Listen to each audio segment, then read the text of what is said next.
Once again, the Queen of Consorts surprises us, but not in a good way. Made lurid and false claims about the royal family, which played on her fears and fueled paranoia. There are moments in the life of a monarchy when a single decision cuts so deeply that no title, no ceremony, and no carefully worded palace statement can soften what has truly happened. And what King Charles III announced behind closed doors was precisely that kind of moment. Something had shifted inside the palace, and the people who knew this family best understood immediately that this was not a routine restructuring, not a quiet administrative change, and certainly not the kind of announcement that gets made unless every other option has already collapsed. The meeting had been arranged with unusual secrecy. Senior members of the royal family received word that morning, not through the normal channels, not through the layers of correspondence that typically govern palace communications, but through a direct summons that gave no explanation, only a time and a room. Advisors were asked to surrender their phones before entering. Guards stood beyond locked doors, and when the family gathered around the long table, the folders in front of them carried a name that none of them had expected to see written in that context: Camilla, Queen Consort. That detail alone should tell you something about how the story begins, because the woman whose name appeared on those folders had not simply arrived at her position through marriage. She had survived decades of public hostility, years of being cast as an outsider, and a level of scrutiny so unrelenting that most people in her position would have quietly retreated long before reaching the threshold of the palace. Instead, Camilla, Queen Consort, had endured, and she had arrived.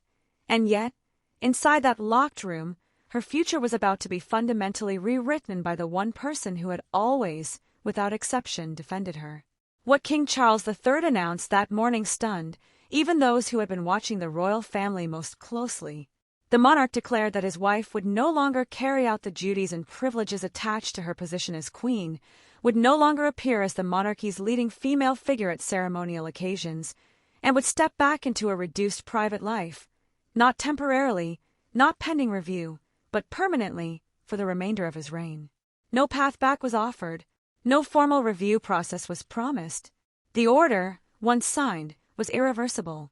Prince William, the Prince of Wales, sat beside Catherine, Princess of Wales, as his father read through every sentence, and those inside the room later described him as visibly shaken, not because the decision surprised him entirely, but because watching the man who had carried the crown through illness, through personal grief, and through the long years of preparing for the throne struggle, through each word revealed something about the cost of that decision that no official statement would ever fully capture. William had seen his father endure things privately that most people never learned about publicly, but this was different. This was a wound that had come from within. Catherine remained still beside her husband, though people who knew her well would have recognized immediately that she was already calculating what the announcement would mean, not for herself, but for the position she now occupied in the aftermath of it. And then there was Princess and the Princess Royal, who sat at that table without visible emotion, watching her brother, and who noticed something the others may have missed, that beneath the declaration Charles was reading, there was another page, held beneath his hand, deliberately kept from view. The Princess Royal said nothing in that moment, but she had seen enough of palace life to understand that when a king conceals a document at a family meeting, the reason hidden inside it is almost always more significant than the decision being announced aloud. To understand why Charles reached this point, why a man who had spent more than 2 decades publicly defending Camilla ultimately signed a declaration that reduced her world to private rooms and protected residences, you have to go back to a moment that most people outside the palace never heard about at all. A moment that did not begin with a confrontation, a raised voice, or a formal accusation, but with something far quieter and far more deliberate than that. It began with a chair, and by the time the full story of that chair became clear to everyone gathered in that locked room, they understood that what looked on the surface like a dispute over seating at a closed ceremony had, in fact, been the moment when the tension between the current queen and the future one became something the monarchy could no longer privately manage or publicly ignore. What happened inside that ceremony, and who made the decision that started the collapse, will tell you everything about how the most powerful family in Britain arrived at the most painful mourning it had faced in years, and why the consequences of that one quiet act are still reshaping the royal household today. The chair at Windsor Castle had not been placed there by accident, and everyone who later reviewed the sequence of events understood that almost immediately. What made the moment significant was not the act itself. Senior royals have navigated questions of precedence and ceremonial positioning for centuries, but the precision of it. The central chair at that closed investiture planning meeting had not simply been available when Camilla, Queen Consort, arrived. It had been specifically reserved, in writing, through a sealed instruction from King Charles III himself, and the seating cards confirming Catherine's name in that position had been quietly replaced before the meeting began. Someone had prepared this before anyone else entered the room. That distinction matters enormously, because it transformed what could have been interpreted as a misunderstanding into something that carried an entirely different weight, a deliberate choice, made in advance, in full knowledge of what the king had ordered. Princess, and the Princess Royal, was the one who eventually placed that distinction in front of her brother in documented form, and royal observers who have since studied the sequence of events have noted that her decision to do so may have been the moment that made everything else inevitable, and had not simply witnessed the Windsor incident and reported it. She had gathered a file, documented records of earlier instructions altered, delayed, or quietly reinterpreted by members of Camilla's household, and presented it alongside the replaced seating cards as evidence of a pattern rather than a single isolated act. The question that raises is one the palace has never directly addressed. How long had that pattern been developing before Windsor made it visible enough to document? Charles had feared something like this for longer than most people realized. Those closest to the king have suggested that his concern was not simply about ceremony or precedence, but about something more fundamental. The risk that two competing households, with different interests, different priorities, and different visions of the monarchy's future, were beginning to operate in parallel rather than in alignment. A monarchy depends on a single, unambiguous line of authority, and the king had watched with growing unease as decisions around ceremonial appointments, household staffing, and royal patronages reflected competing priorities rather than a shared institutional direction. Camilla's household had pressed for loyal figures to retain positions close to the ceremonial center. Charles needed clarity as William, and Catherine moved closer to the throne. The collision of those two pressures had been building quietly for some time before Windsor gave it a face. What Camilla said when Charles confronted her privately after the ceremony revealed exactly how deep that tension ran. She told him, in a recorded palace account, that she would not become invisible simply because the next generation was impatient. That single phrase carried more significance than it might initially appear to, because it suggested she had already framed the situation not as a question of institutional duty, but as a personal struggle for survival, and that framing made compromise considerably more difficult to reach. The king had not been asking her to disappear. He had been asking her to respect the instructions of a sovereign. But in her mind, some royal watchers have argued those two things had become indistinguishable from each other. Charles heard more than defiance in her answer. He heard a warning that his marriage and the succession were no longer moving in the same direction. And for a monarch who had spent decades understanding better than almost anyone the consequences of allowing personal relationships to compete with constitutional responsibility, that warning was not something he could absorb and then set quietly aside. The confrontation in the king's private study, when it finally came, was described by those who later reviewed the account as one of the most significant private moments in the palace in years, not because of what was said in anger, but because of what was revealed in its absence. Charles did not raise his voice. He placed the altered seating plan on the desk between them and waited, and when Camilla admitted she had known Catherine's name was meant to occupy that chair, the final defense that her actions had been born of confusion rather than intention was no longer available to her. What replaced it was something more complicated, her argument that surrendering every visible sign of seniority would reduce her to a queen in name only, a position she had fought too long and endured too much to accept. That argument deserves careful consideration, because it illuminates something about the impossible position she occupied, and some observers have pointed out that her fear was not entirely without foundation. The transfer of ceremonial responsibilities to Catherine, Princess of Wales, was not simply an administrative adjustment. Each reassigned engagement, each replaced name on a public schedule, each charity informed that a different royal would now represent the crown at future events was a public signal, visible to the country, legible to institutions, and permanent in the record of the reign. The question of whether those transfers were inevitable regardless of Windsor, or whether they were directly accelerated by what happened there, is one that analysts have continued to examine without reaching a definitive answer.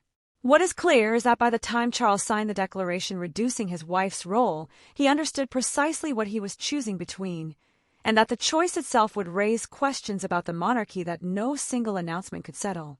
Because reducing Camilla's position did not simply resolve the tension inside the palace. It transferred that tension somewhere else entirely, and the person it landed on most directly was the one who had never asked for any part of this conflict to begin with. Catherine, Princess of Wales, had not asked for a single one of the responsibilities now arriving at her door, and the people around her understood that the manner in which they arrived mattered just as much as the responsibilities themselves. When the revised schedule was placed before her at the family meeting, her name appearing beside ceremonies Camilla had expected to lead, her presence now required at occasions from which she had previously stood at a respectful distance, the princess went still in a way that William recognized immediately. It was not reluctance, and it was not ambition.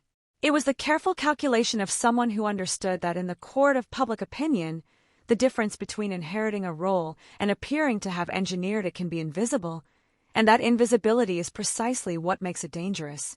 Every new duty transferred to Catherine carried within it the potential to be read as evidence of something that had never occurred, that she had wanted this, that her household had positioned for it, that the woman now stepping into Camilla's ceremonial space had in some way contributed to the circumstances that created the vacancy. Prince William, the Prince of Wales, understood that risk with absolute clarity, and his response to it revealed something important about how the heir to the throne had been thinking about the monarchy's future for considerably longer than this particular crisis. He did not simply instruct his team to avoid celebrating. He actively resisted the idea that any of Catherine's expanded responsibilities should be framed as appointments, upgrades, or signs of a shifting hierarchy. The future king wanted the transfer to appear precisely as it was, an institutional necessity rather than a personal advancement, because he knew that the moment it looked like anything else, the story would no longer be about Camilla's decisions at Windsor. It would become a story about Catherine's ambitions, and that reframing, once established in the public imagination, is extraordinarily difficult to reverse. That strategic instinct points towards something analysts of the royal household have been discussing with increasing seriousness over the past several years, the degree to which William and Catherine have been quietly and methodically preparing for the transition of power in a way that is deliberately designed to look like no preparation at all. The couple have consistently positioned themselves as supportive of the current reign, deferential to its priorities, and uninterested in accelerating a future that will arrive in its own time. Yet that positioning has itself required considerable strategic thought, and royal observers have noted that the careful management of perception around Catherine's expanding role in the aftermath of this announcement reflected exactly the kind of institutional sophistication that suggests the Wales household has been thinking about these dynamics for some time. What complicates that picture is that Camilla's fears, however they manifested at Windsor, were not entirely disconnected from reality. The gradual transfer of ceremonial weight toward the next generation is not simply an inevitable consequence of time. It is, in part, a deliberate institutional process, one that reflects decisions made at the level of palace planning about how the monarchy presents itself to a country that has changed considerably since the last transition of power. Charles III came to the throne understanding better than almost anyone the pressures a modern monarchy faces, questions about relevance, about public value, about the sustainability of an institution that depends on continuous public consent. And some royal watchers have argued that his handling of the succession has been shaped by those pressures in ways that are not always visible from the outside. Against that backdrop, the question of whether Camilla was reacting to something real or something imagined becomes considerably more complex. If the transfer of ceremonial authority toward Catherine was always going to accelerate as the Wales household moved closer to the throne, then the Queen Consort's attempt to resist it, however misjudged in its execution, reflected an understanding of the institutional forces at work that was not simply paranoid. The problem was not that her analysis was entirely wrong. The problem was that her response to it placed her in direct opposition to the sovereign's explicit instructions, and in a constitutional monarchy, that distinction is not a technical formality. It is the foundation upon which everything else rests. Princess, and had understood that for decades, and her decision to present the documented evidence to Charles, rather than absorb it quietly, or counsel her sister-in-law privately, or allow the pattern to continue without formal record, revealed something about her own reading of the situation that deserves attention.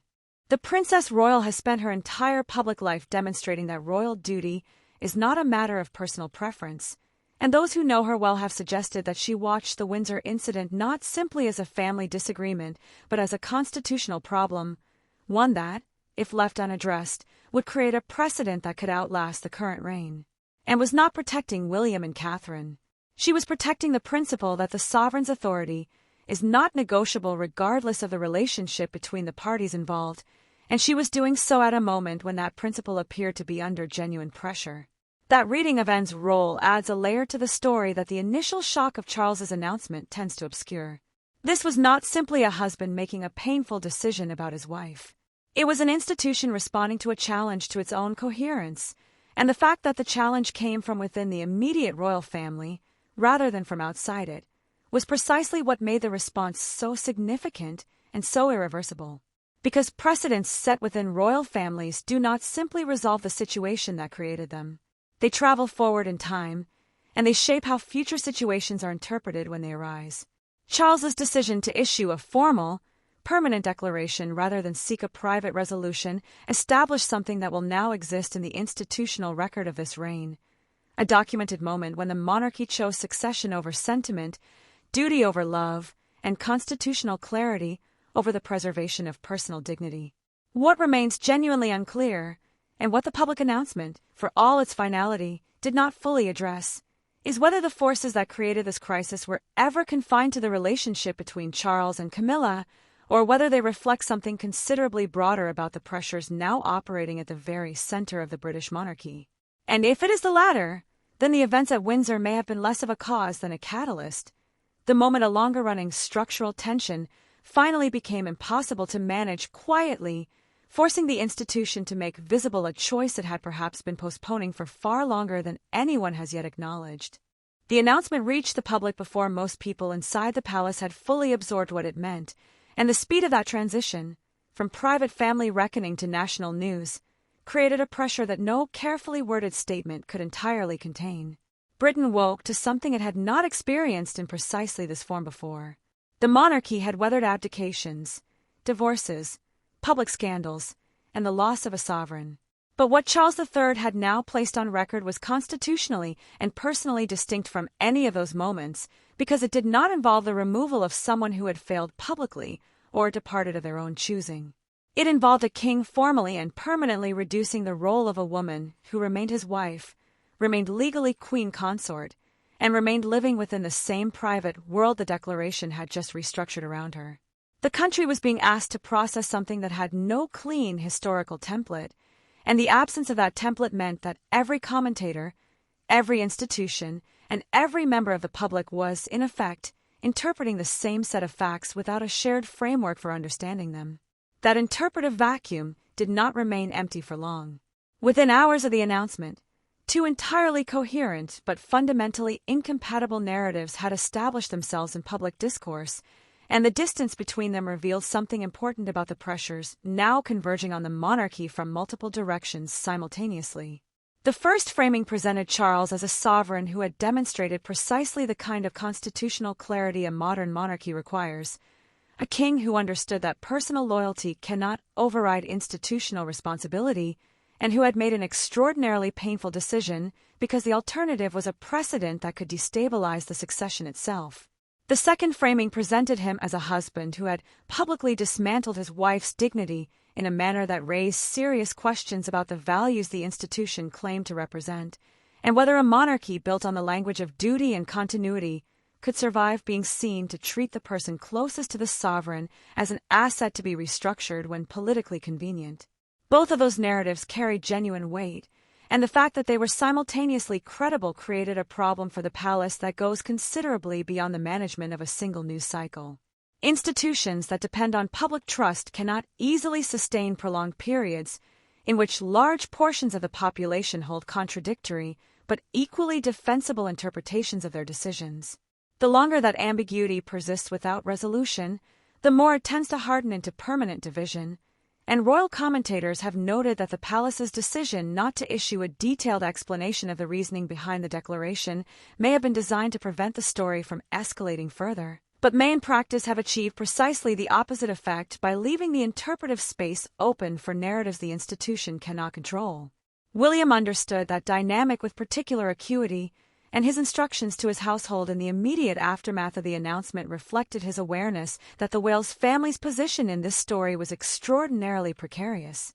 The prince had always known that the transition toward his generation would attract scrutiny, and he had always managed that scrutiny by ensuring that the Wales household projected steadiness rather than ambition. But the declaration had now introduced a variable he could not fully manage from the outside: public sympathy for Camilla, which some observers have suggested was building faster and more broadly than the palace had anticipated, and which carried within it the potential to cast Catherine's expanded responsibilities not as an institutional necessity, but as the visible reward for a campaign the princess had never waged. Catherine herself felt that pressure acutely. The princess had spent years carefully establishing a public identity built on genuine dedication, reliability, and an almost studied avoidance of controversy, and she understood that the perception of having benefited from another woman's fall, however false that perception might be, could undermine that identity in ways that would be extremely difficult to correct. Royal watchers have pointed out that her decision to honor every reassigned engagement with visible solemnity rather than visible confidence was not accidental. She was performing a kind of institutional mourning alongside the practical acceptance of new responsibilities, making it as clear as her position allowed that she recognized the human cost of what she was inheriting. That performance, however sincere, raised its own questions. Because the moment a member of the royal family begins managing the optics of their own position this carefully, it draws attention to the fact that optics are being managed, and that awareness, in turn, invites exactly the kind of scrutiny it is designed to deflect. Some analysts have argued that this is the deeper structural problem the declaration has created for the Wales household. Not that Catherine will be unfairly blamed for something she did not do, but that the heightened visibility of her expanded role will subject every future decision she makes to a level of interpretation that assumes strategic calculation, even where none exists. Meanwhile, the institutional consequences of the declaration were extending well beyond the immediate family in ways that the palace had not yet fully addressed publicly. Several ceremonial bodies, charitable organizations, and state institutions had received formal notifications that their royal associations required revision, and the process of implementing those revisions was generating its own set of questions about continuity, authority, and the long-term coherence of the monarchy's public face. A royal household does not simply reassign a name on a schedule. It redistributes relationships, expectations, and lines of influence that have often been built over years, and the speed at which those redistributions were now being executed suggested either a level of advanced preparation that raised its own uncomfortable questions, or an institutional urgency that indicated the palace considered the situation more serious than its measured public communications implied. Princess, and had watched all of this with the particular attentiveness of someone who has spent a lifetime understanding that the gap between what a royal institution says and what it does is rarely accidental. And those who know her well have suggested that she had been concerned for some time not simply about the incident at Windsor, but about a broader pattern of institutional drift that the Windsor incident had merely made undeniable. If that reading of her position is accurate, then the documented file she presented to her brother was not the beginning of a response to a crisis. It was the conclusion of a process that had been quietly underway for considerably longer, and that possibility, if it were to be fully examined, would require revisiting several assumptions about how this story actually began. Because the question of when this crisis truly started, not the visible confrontation at Windsor, not the conversation in the king's private study, but the deeper, structural moment when the tension between the present reign and the future one became genuinely irreconcilable, is one that the palace's formal declaration has done nothing to answer. And without that answer, everything that appears to have been resolved may in fact have simply moved into a new and less visible phase. There is a particular kind of institutional reckoning that monarchies experience only rarely, not the kind that arrives through public scandal or external pressure, but the kind that emerges quietly from within, when the structures that hold a royal family together begin to reveal the tensions they were designed to conceal. What Charles III set in motion with his declaration was, on its surface, a decision about one woman's role. What it may ultimately represent is something considerably more significant. The moment a centuries-old institution was forced to make explicit a choice it had always preferred to leave unspoken. The choice, at its most fundamental, is between continuity and sentiment, between the logic of succession and the loyalty of marriage.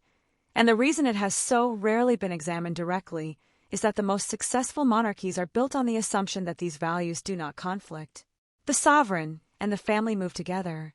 The present reign and the future one coexist in careful, mutually reinforcing alignment. The institution projects unity because unity is itself a constitutional argument, evidence that the monarchy is stable, coherent, and capable of managing the pressures placed upon it.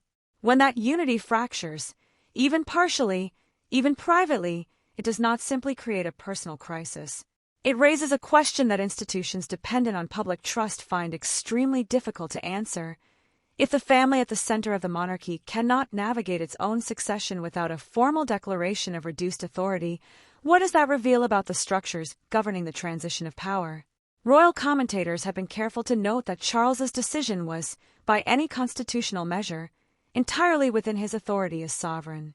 The monarch possesses the right to restructure the roles and responsibilities of members of the royal household, and the history of the British monarchy contains precedents, less visible, less dramatic but structurally comparable, in which senior royals have had their public functions quietly reduced or redirected in response to institutional concerns. What made this moment different was not the act itself, but the impossibility of concealing it, and the degree to which its visibility transformed a private family adjustment into a public statement about the values the monarchy intends to carry forward into the next reign. That forward dimension is where the story becomes genuinely significant for anyone watching the long arc of the institution rather than simply the immediate circumstances of the declaration. William and Catherine are not simply the next in line. They are, in the view of many analysts who study the modern monarchy, the generation on which the institution's long-term sustainability depends, the couple who must convince a country that has changed profoundly since the last transition of power that the monarchy remains relevant, valuable, and worthy of the public investment it requires. That is a considerable burden under any circumstances. It becomes considerably more complex when their arrival at the center of the institution is visibly marked by the displacement of a figure who spent decades fighting for her own place within it. The risk, some observers have argued, is not that the public will blame William and Catherine directly. The evidence suggests most people understand that neither of them engineered the circumstances that led to Charles's announcement. The risk is subtler, and in some ways more durable. It is that the story of how the Wales generation came to occupy the ceremonial center of the monarchy will carry within it, permanently, the shadow of what was lost in the process, and that shadow will shape how every future decision they make is interpreted by those who remember how the transition arrived. Camilla's position in the aftermath of the declaration illustrates that dynamic with particular clarity. She remains the king's wife. She retains a private residence, personal dignity, and the protection of a marriage that has survived pressures most people will never fully appreciate. Yet the distance between what she was and what she is now cannot be bridged by private comfort or personal loyalty because the change was made formally, publicly, and irreversibly. And formal, public, irreversible decisions carry a weight that private reassurances cannot lift. Some royal watchers have suggested that this is the aspect of Charles's decision that history is most likely to examine carefully, not whether it was constitutionally justified, which it arguably was, but whether the manner of it, the permanence, the lack of a review process, the speed of implementation, reflected the requirements of the institution or the accumulated weight of a private conflict that had been building far longer than the Windsor incident alone can explain. What is already clear is that the monarchy emerging from this moment is, in certain measurable ways, different from the one that entered it. The boundaries between the current reign and the next have become more explicit. The authority of the sovereign over the roles and futures of those closest to the throne has been publicly demonstrated in a manner that establishes expectations for how future conflicts of this kind will be managed. And the question of how loyalty, love, and constitutional responsibility are balanced within the royal family, a question that has always existed but has rarely been examined this directly, now has a documented answer in the record of this reign. Whether that answer will be remembered as an act of institutional courage or institutional severity is a judgment that belongs to the future, and to the people who will evaluate this reign with the clarity that distance provides. What those people will be examining, royal observers have suggested, is not simply what Charles decided, but what the decision revealed about the pressures bearing down on the monarchy at this particular moment in its history, and whether the choices made under those pressures strengthened the institution they were designed to protect, or simply transferred its most difficult questions from one generation to the next. The crown has survived far greater ruptures than this one. But every rupture leaves a mark, and the mark left by this particular moment, the image of a king choosing succession over sentiment, of a family gathered around a long table absorbing the consequences of a declaration none of them fully wanted, will be part of how this reign is eventually understood. The immediate crisis may have found its resolution. The larger question it has opened, about what the monarchy is truly willing to ask of the people closest to it in the name of continuity, is one that neither a signed declaration nor a private conversation in a garden room at dawn can fully settle. Was this the moment a monarchy drew a necessary boundary, or the moment it revealed how much it is still willing to cost the people it asks to serve it? If you enjoyed this deep dive into the royal family, Prince William, Catherine Princess of Wales, King Charles III, Princess, and the future of the monarchy, be sure to subscribe and turn on notifications so you never miss our next royal analysis. Let us know your thoughts in the comments below. We'll see you in the next video.